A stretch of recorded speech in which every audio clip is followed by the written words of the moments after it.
తెలంగాణ రాష్ట్ర నూతన ముఖ్యమంత్రి శ్రీ యనుమల రేవంత్ రెడ్డి గారు తెలంగాణ రాష్ట్ర అభివృద్ధి కోసం చాలా కష్టపడుతున్నారనే చెప్పుకోవచ్చు.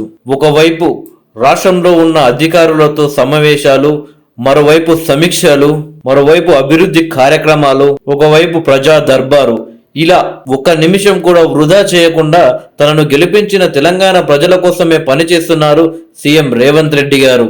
గత బీఆర్ఎస్ ప్రభుత్వం రాష్ట్రంలో అన్ని అనవసరంగా ఖర్చులు పెట్టి రాష్ట్రాన్ని అప్పులపాలు చేసిన విధంగా ఇప్పటి ప్రభుత్వం చేయడం లేదు. జనాలకు ఉపయోగపడేటట్లు, జనాలు కోరుకున్నట్లే రాష్ట్రాన్ని పరిపాలించేందుకు సీఎం రేవంత్ రెడ్డి గారు ఆలోచిస్తున్నారు. అనవసరమైన షో పాలిటిక్స్ చేయకుండా, వృధా ఖర్చు చేయకుండా జనాలకు ఉపయోగపడే విధంగా సీఎం రేవంత్ రెడ్డి గారు ముందుకు పోతున్న విషయం మనకందరికీ తెలిసిందే.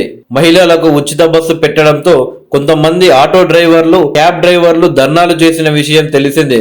వాళ్ళని దగ్గరకు తీసుకొని వాళ్ళకు కూడా కొన్ని హామీలు ఇచ్చారు సీఎం రేవంత్ రెడ్డి గారు. తెలంగాణ రాష్ట్రంలో ఏ వర్గం వారు కూడా ఇబ్బంది పడకుండా ముందుకు తీసుకువెళ్ళాలి, వాళ్ళను అభివృద్ధి చేయాలి అనే విధంగా సీఎం రేవంత్ రెడ్డి గారు ఆలోచిస్తున్నారు. గత ప్రభుత్వంలో ప్రతిపక్షానికి కనీసం అసెంబ్లీలో మాట్లాడడానికి అవకాశం కూడా ఇవ్వకుండా ఉండే, మైకు కట్ చేసి సస్పెండ్ చేసేవారు. కానీ ఈ ప్రజా ప్రభుత్వంలో ప్రతిపక్షాలకు మాట్లాడేందుకు మైకులు ఇవ్వడమే కాదు, తగినంత సమయం కూడా ఇస్తున్నారు. ఇది తెలంగాణ రాష్ట్ర ప్రజలకు చాలా నచ్చిందని చెప్పుకోవచ్చు.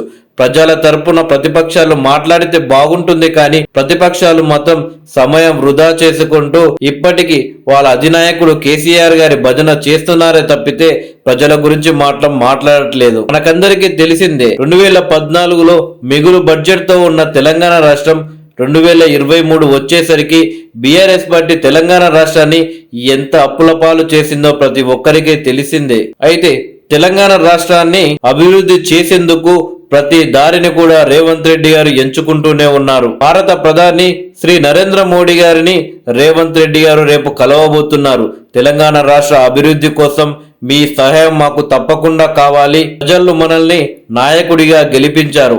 ఇలాంటి పార్టీలు సంబంధం లేకుండా ప్రజల అభివృద్ధి కోసమే పనిచేస్తాము. మీరు కూడా మాకు సహకరించాలి.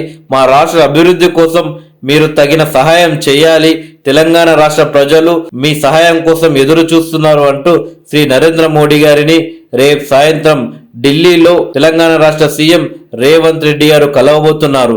రేవంత్ రెడ్డి గారితో పాటు తెలంగాణ రాష్ట్ర డిప్యూటీ సీఎం శ్రీ బట్టి విక్రమార్క గారు కూడా ప్రధాని నరేంద్ర మోడీ గారిని కలవబోతున్నారు. భారతదేశంలో ఎక్కడైనా సరే కానీ బీజేపీకి, కాంగ్రెస్ పార్టీకి పడదు.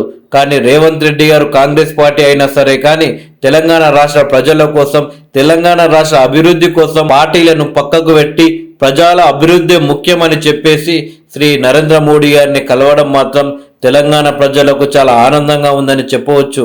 మేము నమ్మకంతో గెలిపించిన నాయకుడు మా అభివృద్ధి కోసం పార్టీలతో సంబంధం లేకుండా ప్రజా అభివృద్ధి కోసమే ముందుకు వెళ్ళడం నిజంగా గొప్ప విషయం అంటూ తెలంగాణ ప్రజలు సోషల్ మీడియా వేదికగా శ్రీ రేవంత్ రెడ్డి గారిని అభినందిస్తున్నారు.